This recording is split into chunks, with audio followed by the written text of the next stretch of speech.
So in this video we're going to take a look at creating the first of our 3D window type objects. It's a parametric window, so come across to the create panel. I'm going to drop down the standard primitives menu list here and come down to the windows option. This opens up the window object types, and the first one we're going to look at is the awning window. So I'm going to click on that button there.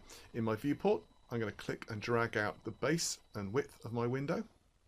Once I'm happy with that, I can release the mouse to then drag out the depth of my window.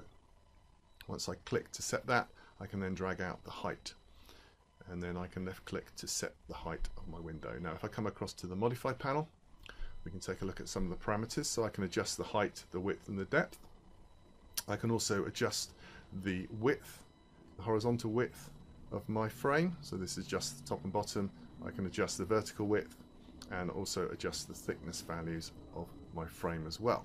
So I can adjust those values to suit. I can also adjust the thickness of my glazing panel, which is this area in the middle here, and I can adjust my rails and panels. So at the moment I don't have any additional rails, so I can add an additional panel. So this creates a horizontal divider where I can adjust the width of that as well. So I can adjust my parameters to get the type of window that I need. I can also open the window. So if I increase the open value, the open percentage value, you can see that my window can open and close accordingly. So if I just take out the panel count back to 1, we just have one pane, window pane, which will pivot from the top of the window and open and close accordingly.